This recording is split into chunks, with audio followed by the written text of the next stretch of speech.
क्या जिस महिला की हत्या की गई उसके बारे में अभी तक कोई जानकारी है?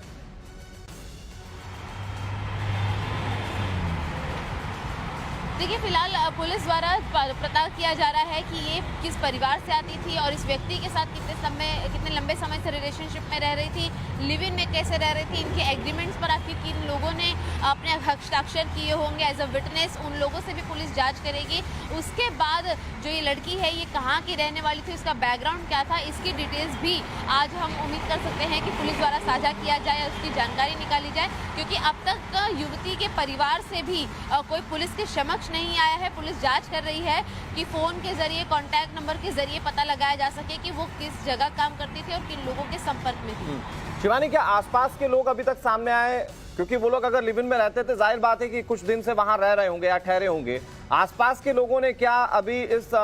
हत्यारे और उस मृतक लड़की के बारे में कोई जानकारी दी है, कुछ बताया उनके बारे में? देखिए, यहाँ पर सबसे पहला इम्पॉर्टेंट रोल पड़ोसियों का है, क्योंकि पड़ोसियों को ही जो दुर्गंध है वो आ रही थी कटे हुए शरीर की, जिसके बाद उन्होंने लोकल पुलिस को कॉल किया और अपनी जानकारी को साझा किया कि यहाँ पर काफ़ी दिनों से बदबू आ रही है, जो युवती है वो नज़र नहीं आ रही है और दोनों के बीच में मारपीट भी हुई थी। तो ये स्टेटमेंट जो है वो पुलिस ने रिकॉर्ड किए हैं और उनका ये कहना है कि इनका रिलेशनशिप जो है वो बहुत ज़्यादा उभर कर सभी के सामने नहीं आता था, बहुत ज़्यादा खुश मिजाजी से ये बातचीत नहीं करते थे लोगों के साथ, लेकिन हाँ, दोनों एक साथ आते जाते थे, एक साथ दरवाजे बंद करके हमेशा रहते थे। लेकिन पिछले कुछ दिनों से जब दोनों के बीच में मारपीट हुई, हालांकि लिव इन रिलेशनशिप में रहने वाले पार्टनर हैं तो लोगों ने ज़्यादा इंटरफेयर भी नहीं किया, लेकिन जब शरीर की दुर्गंध ज़्यादा बढ़ी, व्यक्ति की जो मूवमेंट है वो काफ़ी ज़्यादा अजीब तरीके से जब नोटिस होने लगी, तब जाकर पड़ोसियों ने ही कंप्लेंट की थी, जिसके आधार पर इस पूरे हत्याकांड की, इस पूरे निर्मम हत्याकांड की जानकारी जो है वो मीरा भाईंदर की पुलिस को लगी है। तो साफ तौर पर उन पड़ोसियों का रोल भी यहाँ पर अहम हो जाता है, जिन्होंने इस सेंसिटिव केस को बाहर निकाला। जी, लेकिन शिवानी, बहुत अहम बात यह है कि जिस शख्स ने इस पूरी वारदात को अंजाम दिया उसकी उम्र 56 साल बताई जा रही है, यानी कि वो कोई नौजवान या कोई अभी यंगस्टर नहीं है। साथ ही साथ उसने जिस तरीके से हत्या की, उसने जिस तरह से हीनियस क्राइम किया, उसने बॉडी पार्ट्स को कुकर में उबालने की कोशिश की, उसने मिक्सर में ग्राइंड करने की कोशिश की ताकि वो बॉडी को डिस्पोज कर सके। ये बताता है कि उसकी मानसिकता कितनी विक्षिप्त थी।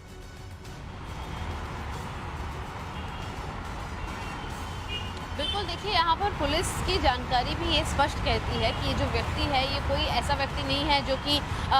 बेरोजगार हो, जिससे सालों में कुछ किया ना हो या एक मानसिक असंतुलन से जूझ रहा हो। ये व्यक्ति रोजाना अपना काम भी करता है, एक रिलेशनशिप में रह रहा है, इसकी पहले भी कुछ रिलेशनशिप्स रह चुके हैं, ये इसकी पहली लिव इन रिलेशनशिप नहीं थी, और इसी के अलावा वो एक पढ़े लिखे बैकग्राउंड से आने वाला व्यक्ति है, जिसको बाकायदा इस बात का पूरा शक था कि शरीर की दुर्गंध जब बाहर आएगी लाश की तब वो पकड़ा ज़रूर जाएगा। इसीलिए जब पुलिस ने उसे पकड़ने की कोशिश की तो वहाँ वो स्पॉट से ना भागा, ना दौड़ा, ना उसने अपने आप को बचाने की कोशिश की। और हालांकि अभी भी पुलिस को दिए जाने वाले बयान में ही वो बचने की कोशिश कर रहा है। वो कहीं ना कहीं ये चाहता है कि पुलिस इस बात पर भरोसा करे कि युवती जहर खाकर मरी है, ना कि इसकी वजह से मरी है, जिससे कि उसकी सज़ा जो है याचिका वो कम हो जाए। लेकिन साफ तौर पर पुलिस द्वारा और भी जाँच होगी इस बात को समझने के लिए कि आखिर पिछले एक सप्ताह में महज किसी और के साथ प्रेम संबंध होने के शक के दरमियान में कोई व्यक्ति इतनी बड़े हादसे को अंजाम दे सकता है या नहीं, इसका क्रिमिनल बैकग्राउंड है या नहीं है, क्योंकि अब तक किसी क्रिमिनल बैकग्राउंड की जानकारी पुलिस के हाथों में नहीं लगी है। लेकिन साफ तौर पर साइकोलॉजिकली ये कितना चैलेंज है इस चीज़ को समझने की कोशिश की जाएगी कि एक सुलझा हुआ व्यक्ति जो एक लिव इन रिलेशनशिप में रह रहा है 32 वर्षीय युवती के साथ और दोनों शांतिपूर्ण जीवन जी रहे हैं, महज एक हफ्ते के अंदर प्रेम संबंध के शक के दरमियान में इसने इतना उसे मारा पीटा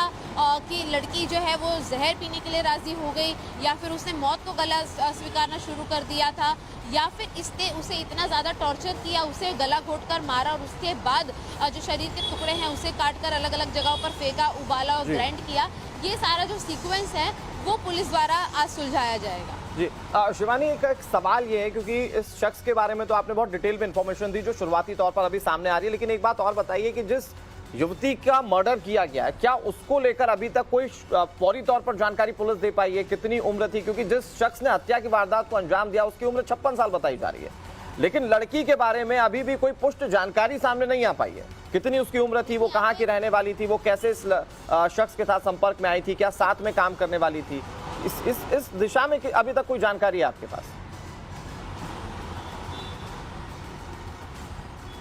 फिलहाल एक उम्र का जो गैप है वो इस रिलेशनशिप में देखने को मिला था कि युवती जो है वो 32 वर्षीय है, जो उसके साथ युवक रिलेशनशिप में रह रहा था वो 56 वर्षीय युवक है। दोनों बाकायदा जॉब पर जाते थे, हालांकि दोनों की जॉब्स जो हैं वो अलग है। ये किसी थर्ड पर्सन के जरिए मिले थे जहाँ पर इनकी दोस्ती इवॉल्व हुई थी और इसी तरीके से एक साथ इन्होंने रहने की शुरुआत की। दोनों बाकायदा अपने रेंट्स को साझा करते थे कि अब 50% रेंट जो है वो युवक द्वारा आता था, 50% जो रेंट है वो युवती भरती थी। ये सारी जानकारियां फिलहाल सामने हैं। ठीक है शिवानी, आप नजर बनाए रखिए, आपसे तमाम अपडेट्स हम आगे भी लेते रहेंगे। पुलिस का जांच का दायरा क्या रहेगा, कहां तक पुलिस की जांच पहुंचती है और कब तक पुष्ट जानकारी सामने आ पाती है, इसका इंतजार रहेगा। वक्त एक बहुत छोटे से ब्रेक का है। तमाम बड़ी खबरों पर टाइम्स नाउ भारत की नजर बनी हुई है।